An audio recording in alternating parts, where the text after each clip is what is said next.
Hi there, welcome to the Noah Presgrove case. Today I wanted to focus in on partners in true crime in relation to the supposed documentary. If you remember that, there was a Facebook post from the past with photos attached, and I want to read through it, look at the comments, look at the photos themselves, analyse, get a better sense and understanding, because when it comes to the point of view of the area, whether that be the party house onwards, whether it be the highway onwards, is there a great deal of material in this particular case? You can let me know down below in the comment section as well towards the end of this video to let me know your additional thoughts, questions, points, whether you agree or disagree, and I can respond back afterwards. What I want to say before I go any further, welcome to anyone and everyone that is watching this live premiere. Share your thoughts and opinions in the live chat box on the right hand side of the screen. What I also want to do today is possibly aim for looking at the comment section of a particular video as well, if there is time, and if not, I'll carry it over next time round. But when it comes to the documentary, there's a level of importance regarding it, and I will give a brief introduction to that shortly, because when it comes to certain events, it does trigger a wave of reactions from a range of different people within the case and onwards. And in previous stuff, which started it off, the turning point, the catalyst, ends up being forgotten about, or it just drifts away slightly and newer things are more in focus and gain perspective, which is unfortunate because the previous stuff could be just as important, if not more. So I want to bring it back today with a focus there. If people have certain ideas, requests in regards to this case, analysing, I'll try and do that. You can leave a comment below. There is a particular video that I probably should try and analyse, and then another one, but I'll have to, note it down somewhere on paper or on the device, and then I can proceed onwards. There was a particular response from someone that was calling out Justin Roy or calling out myself. It was a very weird comment, and if I do remember, I'll try and address that later, because when it comes to certain silly moments by arguably, possibly silly people, it needs to be highlighted and put into perspective so you know who you're dealing with, and in the future too. If anyone is interested in recent coverage on this case by me, top right corner up there, I have a playlist with over 207 videos on this case. Feel free to catch up when you've got time, and some additional linked videos as well, what I've done recently. If you want a break from darkness or stress, or break up the cycle slightly, I do have some odd ASMR video, which I did earlier. It's not dodgy, it's just different, that's all. But it's supposedly popular in terms of the theme, what others do out there. So who knows, it could help. If you do want to support this channel, down below there'll be a pinned message in the comment section with additional links. Feel free to click on them if you want to. And that's pretty much it. The importance of today, obviously spread awareness once again and bring it back to focus, and we'll see where it goes from there. It seems like Alicia Lee, Caden Pressey's mom, has been able to successfully watch my videos, or at least comment in recent time, because I think there might have been a previous point where they were struggling to find my videos. Maybe that was YouTube playing up. Weird things happen. I did respond to, I don't know if I gave an acknowledgement after that, but Nana or Nana Bentley, referring to comments being deleted or disappearing. I appreciate that they themselves, when questioning it, did not start jumping in the deep end, because in the past, that's what people would do towards me and assume that I'm deleting them, but I'm not. But Nana Bentley understood, so that's all fine. But what I do want to add on, because I didn't before, if at times where comments may not have been deleted, they're still present, but they're hidden, there is a way to reveal them. Sometimes comments can be hidden by YouTube because they might be a little bit naughty. There could be the odd swear word. There could be a certain word that YouTube flags for unknown reasons. It could be a mistake or an error.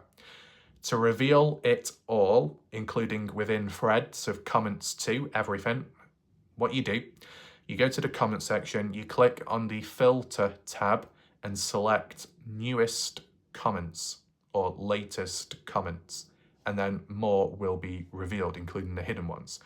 So that's just like a suggestion, okay, if other people didn't know about it.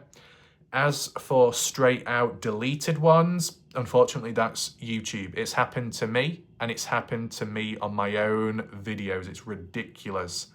It's not right. That aside, let's focus into today's video and theme. Some months ago now, time has passed by fairly quick, but you had partners in true crime, I believe they're called Rob and Cindy Dorfman, if that's how you pronounce their names. I guess like they're together as a couple, whether both or one of which works in the media field. I'm not fully aware of the whole situation, but they've got a background and it's quite good, so they know what they're doing. And then they implement that a piece of it onto YouTube as well with their videos, their interviews, and podcast, but furthermore going in deeper as in real life, being present within the area, filming, recording, documenting, interviewing. So kind of like a documentary, right? And I guess that's how it was announced in the past. And then onwards, things faded away. They, them presence, too, went quiet as they stepped back. Was there a correlation to the documentary getting too close to then having to step back? Anything else in between? It makes you think. Originally, they said they were stepping back because they had to process, verify evidence and material. Then ever since, people have been jumping on thinking, oh, I wonder if it's got anything to do with things going wrong with Partners in True Crime and Alicia Lee, which some have suggested and others claimed, even possibly linking it to the part 2 never released public interview, that as well. But I just think the documentary part is interesting, and you get like a little sneak peek of it. I don't know if I have done a video about it in the past, but we might as well mention it today and we can go from there. What did correlate at the time of that supposed interview by Partners in True Crime was, I think, mentioned, referenced by Brooke Bounds Carter, and saying how them and others been collecting together. I don't know about Stevie Howard, certain families and friends, as others would call the dark side and opposition, have been supposedly working together, or were at some point, to do with Netflix. You remember where it's coming about? Do people remember that? The Netflix debacle. You had people responding, giving their thoughts, inquiring, is it a good idea or not? Would it do much good? And I did my own video and analysis about it. You can always check it out yourself.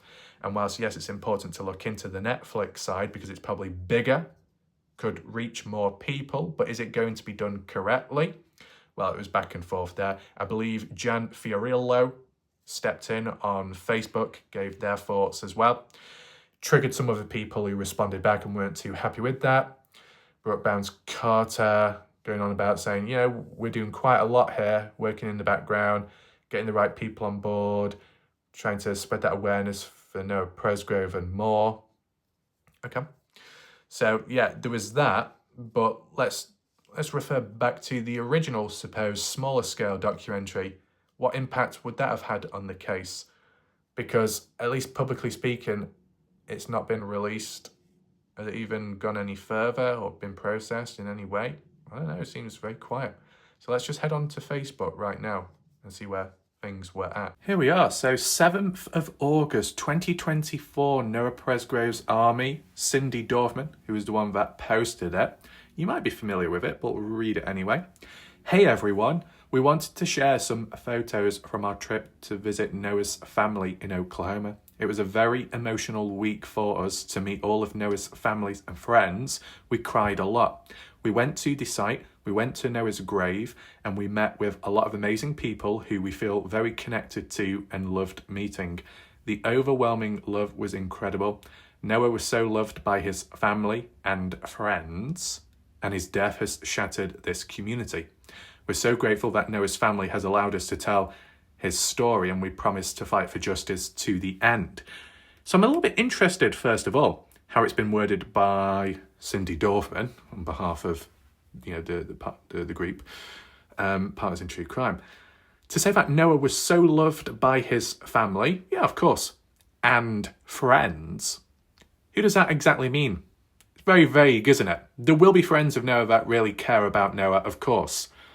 But when you take it in mind from Partners in True Crime's perspective, when they've done their interviews with certain individuals onwards, from Justin Roy to Caden Pressey to Robin Smith, Ashley Chadwick, Partners in True Crime obviously have tried to keep it as balanced as possible when they do things and interview people. But at times, you've seen it where they've questioned maybe Jack Newton and the other people in the background, that they may know something, they might be hiding things from others. And, if friends really care about Noah, then they wouldn't be hiding anything. They would be trying to help, or they might hand themselves in or do something. And if they're not, well, then obviously they don't care that much. It's just a little observation, that's all. You can talk vaguely and speak about other friends of Noah that do care and still do. But you could argue and say there are other friends out there that might not as much. Whether you agree or not, you can always leave a comment down below. Like, if you look at it from the perspective of Caden Pressey, of all people, Caden was simply a friend to Noah. Yet Caden was the best friend to Jack Newton, or at least Caden Pressey thought Jack Newton was his best friend. You see how that's gone since. Contact cut, distant, not the same way as it used to be at some point in the past. But at least on the surface level, publicly speaking, Caden Pressey has seemed to do a lot more for Noah just as a friend than the best friend Jack Newton has. As said, I'm just basing it off what I've seen. There could be a lot of things what Jack Newton may have done, or in assistance with others in the background, which never came out public as a level of care. But do you get where I'm coming from? Some may care more than others. And in terms of Partners in True Crime and their outlook on certain party goers, maybe it's not all quite in line. Anyway, let's just see what the photos are. What does it consist of? I'll have to zoom in just so we're more so in the middle.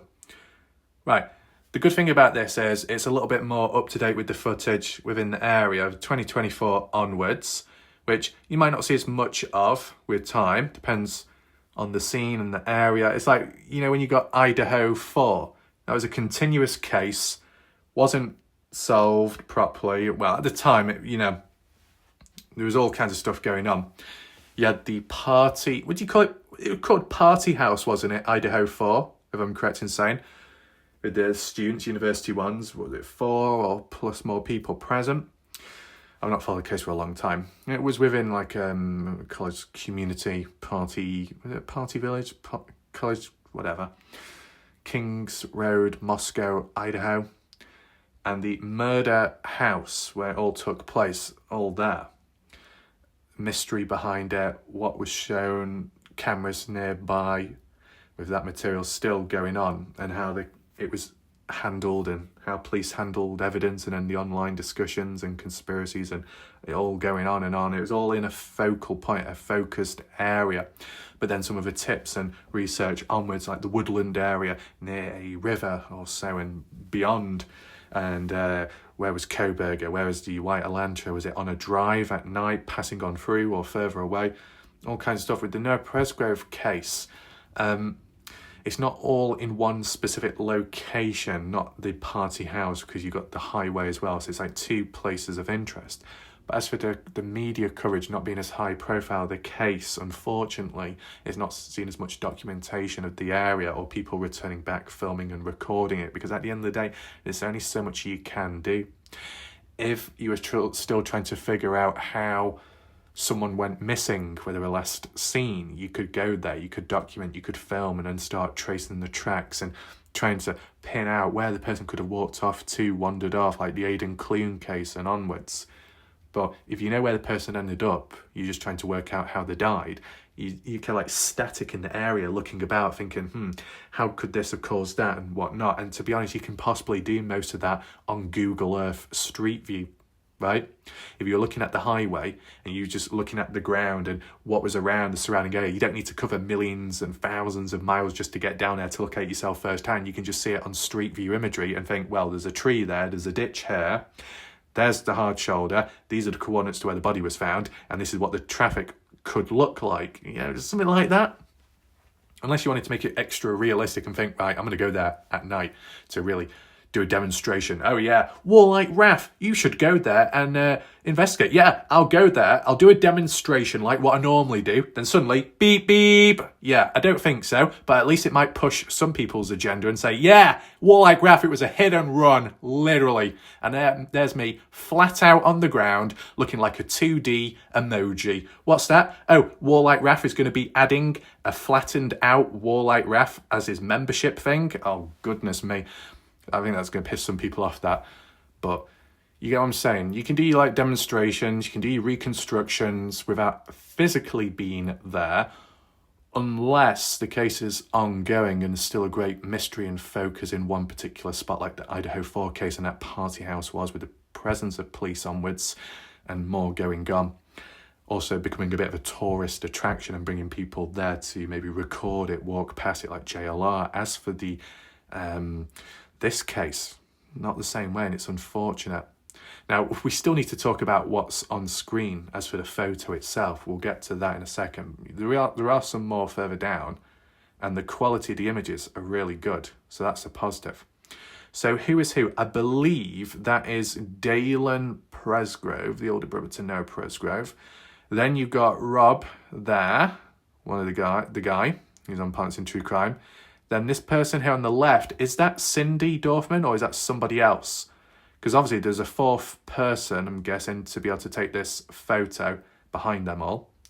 But yeah, the reason why the ground is flatter there, because it's been mowed at the time, either by Donna Bond or Justin Roy family onwards, taking care of the area, the memorial, so it just doesn't, just so it's easy to see and it doesn't get like overgrown. Because if it did, people want to make it clear and stand out so it's not forgotten, literally. So I get that. There appears to be some black thing there on the ground, which I guess is possibly a solar panel light. Is that true? Is that correct? A solar panel light of some sort?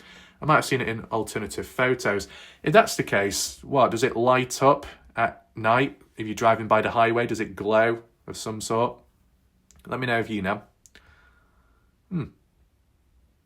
And then here, we've got one of the crosses, the big black cross. And then by the side, a small little wooden one. Which one came first? The white cross or the black one? I would say the white one looks a bit more makeshift and personal. Some people said it was Jack Newton that put a cross there in particular. That's supposedly the case. What does it actually say on it, though? Mark something 16. Is that...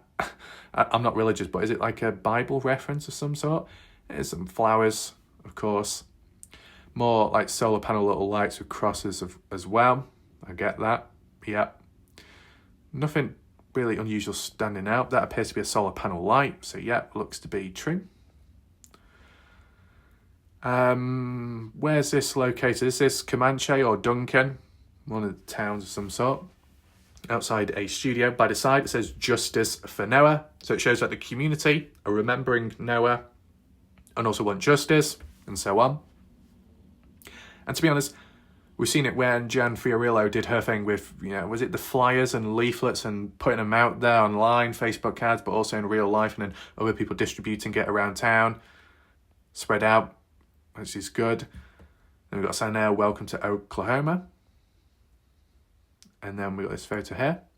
Now, I know it's probably the wrong time, but when it comes to the... Actually, no, I don't know what I'm saying now. So Noah Presgrove is there in the background with the shades on. Not that this is the same spot, but somewhere down the highway would have been probably the News Nation one, similar, in which Jack Newton did, where he was along the highway talking and he was wearing shades. Do we get that? So, of course, professional camera, as you would expect. But you think, when you got something like that, a crew, documentary crew, whatever you want to refer to them as, with the correct equipment, high quality camera, and what does it lead to? Because we've not really seen anything yet, have we? So if I click back on here, and we take a look at the comments, unfortunately, it looks like the comments have gone really bloody zoomed in. But maybe for once, I've been able to zoom out. Normally, I would have great difficulty with that. First of all, take in mind these are 5 months ago. We could adjust it to the latest comments possibly just to see what people have had to say. 5 months ago. Oh, right, okay. Anything else in between? You know, I want to show it to be like a follow-up where people will say, it's gone a bit quiet, Partners in True Crime. Where have you been? Or where's that supposed interview, or not the interview, more so documentary you were doing? Obviously, documentaries can be recorded early, then released later, and that was like how it was with the Dylan Rounds case to an extent, more so that, not so much documentary, but coverage by Dr. Phil that was done years onwards, which was interesting. So there was that. As with Partners in True Crime, I don't think there was like a date that was mentioned, but one thing that was mentioned on Facebook by Rob, possibly, or collectively as the pair, mentioned that something big is coming. Did anything big come? No, it didn't. Does anyone else remember that? What's that? Listen to you, Rob, over the Molly and Colt case. That's something else. Amazing. Obviously, people were happy at the time for the coverage and the awareness. But what did it actually lead to? Because we've just not seen it. Thank you for the support. All doing a great job by Tim Daniel. We'd love if you would have some of the other folks at the actual scene interviewed who were early on the scene, especially want to hear both Tyler H and Tyler Hardy's accounts. I hope you also try to talk to CN, Caleb Newton, and his father, Jack's granddad, who was also a witness of what the scene looked like. You all do such great work. Keep it up. It would be super cool if you could get Dr. Gary Brocado on your show. Oh, gave profile for Koberger. Coincidence, we mentioned that a bit earlier on, that case. Super idea. Mel, awesome idea. Went back. Okay, so there's no response by Partners in True Crime there. There was a reference on a certain Facebook page, whether that be Army or Case Discussion, where I guess they were referring to the Part 2 interview of Kane Pressy and Alicia Lee, that one, never released publicly. And someone said, oh yeah, are you aware that it's being posted elsewhere, such as on the Sofa Sleuth page?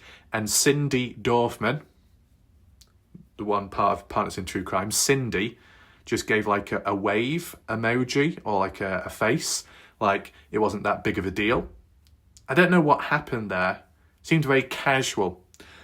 And yet you had Alicia Lee obviously saying, you know, some of this material and interview footage should not be released public, and if it is, there could be possible legal issues or copyright issues of some sort. And yet, are Partners in True Crime bothered by it or not? Not really seen much of a public response there, unless things are going on in the background. Anything else? How can I watch? Watch what, though? Wondering the same. True Partners in Crime on YouTube. Wait, so what? Partners in True Crime was supposed to be releasing a documentary on YouTube at some point. I wonder. We got Winter... how am I going to pronounce that name? This is going to go well, isn't it? Winter Kibbo Dukes. I mean, the first name, Winter. I've never seen that name before, so that's good. That's a good name. They say, thank y'all so much for doing this. God bless y'all, or, oh no shit, y'all. Really good for all that y'all are doing. I'd like to think Noah is fully restored in every way and he's watching and smiling, and so many people are going to war with him. Will not stop fighting for you. It just happens that my name is War. What podcast is this? Partners in True Crime, but as for the actual documentary itself, coming down filming, not much seems to happen. There's not much going on there, is there? That's pretty much it. Get off. Interesting. Actually, let me just check one last thing. Let's just see this part. How and what do I listen to, like the podcast? Cindy Dorfman, home, Partners in True Crime, partnersintruecrime.com. Is that an actual website? Is this only available on Apple? It's on YouTube, Spotify, anywhere you listen to the podcast. Right, so it seems like Cindy was just advertising their like channel, the podcast, the interviews, what they normally would do. But what about the actual photos here?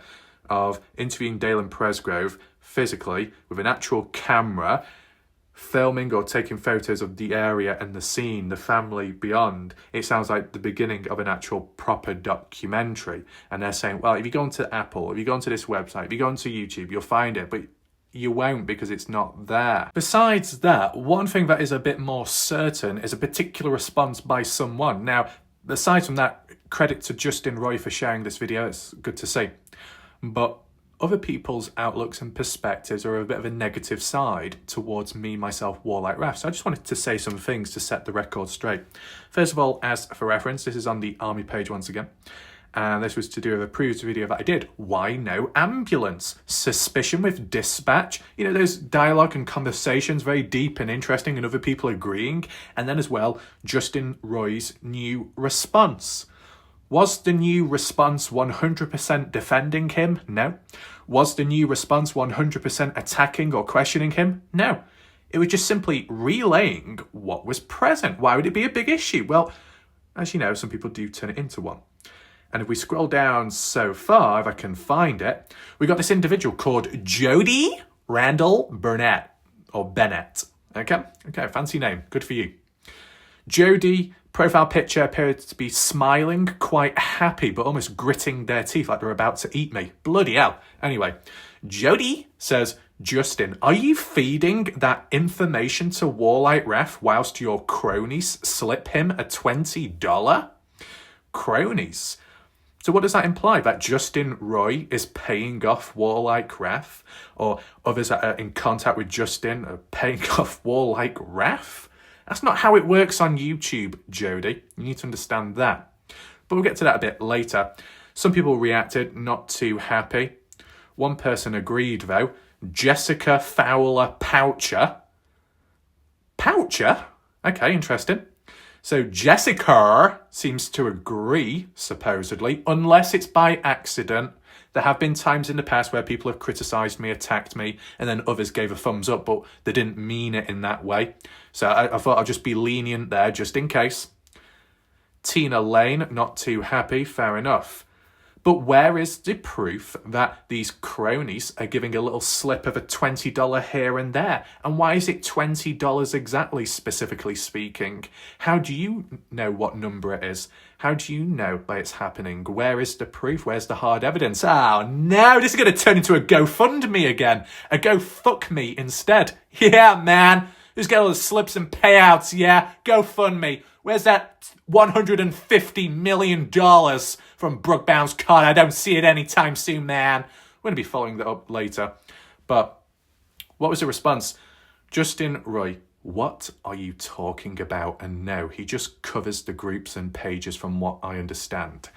Well, yes, but furthermore, I do Google Earth and Street View map analysis, which hardly anyone does on this platform across all cases and mysteries, extensively applying it in the Kenny Beach case, mapping out hike routes of a place I've never been to, of a country I've never visited, and yet it was that damn accurate. It inspired people roughly in the area to go out there, use my hiking routes, and do the hikes themselves physically and get back safely. So I must know what I'm doing, don't I?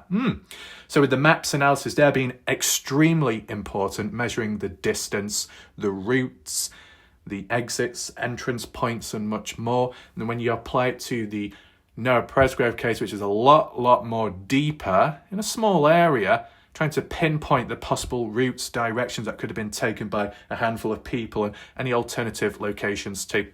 And then furthermore, doing the outside of the box reconstruction, deconstruction, recreation videos to get a visual sense of how things could have played out.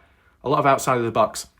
Jody responds, I'm talking about how I think he gets his info from you and Jan Fiorillo.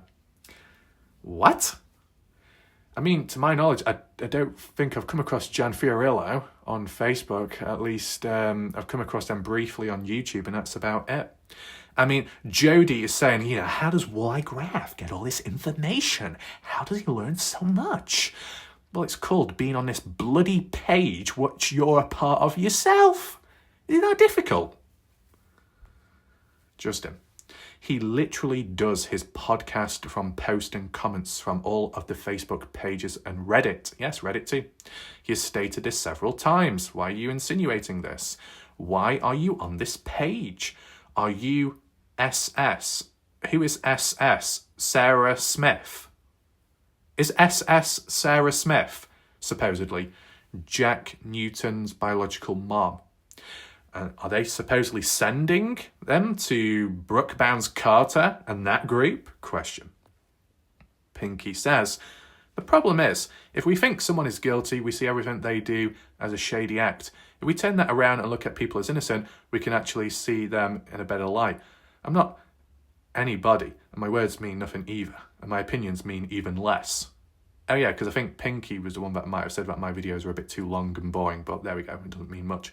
Justin and I have spoken about this case and Noah and bounce ideas and theories off of each other, that's fine. I think Justin has a great insight to these party kids, okay? But in reality, he comes on here, showing the history, not in disguise. Warlike Ref does take screenshots of public page discussions as well as private messages. Why would it matter if anyone gives Warlike Ref information? Basically, it's an audio discussion and combined group text with his own opinion thrown in. I like Warlike Ref's coverage. Oh, wow. Wow, that's changed. So I appreciate that. Shout out to Pinky then. And I want to stand up for Justin too. He's continued to stand for Noah, and he was pointing fingers at the party, and someone who's known personally does not make... Okay. Appreciate that. Okay. And yeah, it pretty much goes on. So it's just weird comments by this when you get someone saying something like that, and it's like, where's their mind really at within the case? What I just want to do is kind of just add on, if the record hasn't been set clear already, is that at least when it comes to Justin Roy, I've not received anything from him, as in, if you talk about money or donations or super chats or super stickers like that. At the end of the day, whenever it comes to things like that, if Justin Roy was to do so for whatever reason, obviously like I would in the videos or the comment section or beyond, I would say, oh, shout out to this person, shout out to Justin Roy, credit to them, much appreciated, and so on, because, it's just being polite and everything and show that you appreciate it. That's like a normal reaction, okay? When it comes to cronies, whatever that means and whoever they are, the pattern and theme which Jody seems to fail to understand is, how it comes about in the first place, if it ever does. It's not down to information or tips. It's not the matter of, oh, Warlike Ref, I will give you 10, I'll give you 20, I'll give you 50, I'll give you 1,000 if you make a video about a particular thing. Oh, here's a screenshot, here's a message which blows everything up. This, what paints somebody in a really bad light. You need to post it. You need to do it right now. And if you do, I'll give you something in return. That's never happened. Right? Whenever something has come out, such as in the live chat or maybe the comment section afterwards, where there could be a super chat, a super sticker, gifted membership or joining membership on the channel, that is all down to personal choice.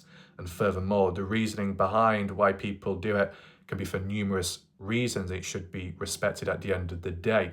In terms of my knowledge, such as when it comes to comments or a part of a super chat where you can add a little message, the common response could be something like, thank you for what you're doing, covering this case for all this time, or for keeping it going and keeping it alive, for spreading awareness. It's like a long-term thing, if that makes sense, not of a particular nature. It's not like, here's the money and then do this. It's do this and don't expect anything in return. And then with time, things may happen and then you just acknowledge it. It's very natural. It's very good. You start telling people what they can and can't do with their own money. That comes across as very rude and a bit unnecessary. People do what they need to do and so on. When it has come to a situation where a person may have been passionate or had a video idea, a suggestion, a screenshot, a photo which shows it in a slightly different light, and, I try and do the balance and keep it in perspective. Even it might seem a bit one-sided at times, I put it back into perspective and balance. So it's a good outcome at the end of the day, nevertheless. But when people have suggested, right, do this or do that, and I may have done it, and you've seen some previous videos already, what happened? What came out of it? Did I benefit? No. All people said was, thank you for covering that. That's helpful. It puts things more into perspective now. Or, wow, you actually did a better job than what I could have done or what I was thinking at the time. You've actually made me see it in a completely different way as well on top of that. So thank you. That's what it is, a thank you message. Simple but effective and positive, right? So when it comes to the monetary part and the petty behaviour regarding and some people's mindsets, very impetuous, jumping the gun, it doesn't surprise me because I've seen it within the Dylan Rounds case. It wasn't because of pushing a certain agenda and getting paid for doing that. It was just more so people competing with one another, evolutionary competitiveness, jealousy, and all kinds of odd, wacky things going on. But, you know, if Jodie is supposedly onto Warlight Wrath, what does that mean next for Warlight Wrath? Oh, is it going to be exposed? Yeah, because one thing I actually did fail to forget. I'm going to mention it once, so don't tell anyone, okay? Please don't tell anyone. So I have been receiving 3 kangaroos, 1 per week. So then I can do my daily regular boxing sessions and self-defense training, because of course it's definitely needed, isn't it? And Skippy helps me out from time to time, shipping over a kangaroo here and there. It goes a long way. Then on the sideline, I might be getting 3 strawberries and a fruit salad here and there by another individual. And then when it comes to Brooke Bounds Carter, sending over 3 makeup and extended eyelashes for some unknown reason, maybe to test out and to try in appreciation of the coverage of the case, and, you know, maybe going the extra mile when looking at someone in a darker way to put it all into perspective. Yeah. Oh yeah, and Justin Roy. No super chats like that, Jodie. You don't need to worry, but Justin Roy has been giving out the secrets on how to gain bigger biceps and wider shoulders. Yes. Oh no, what am I going to do now? Such a bad boy. I think some people may need to get a grip of themselves, don't you? So to focus back in, when it comes to this particular case and the original documentary, supposedly by Partners in True Crime, to head on down to that location to cover different spots and different people and do interviews with a high-end camera, to be fair, and a few like teaser photos too. What came out of it? What happened after that point? Well, eventually they ended up going quiet.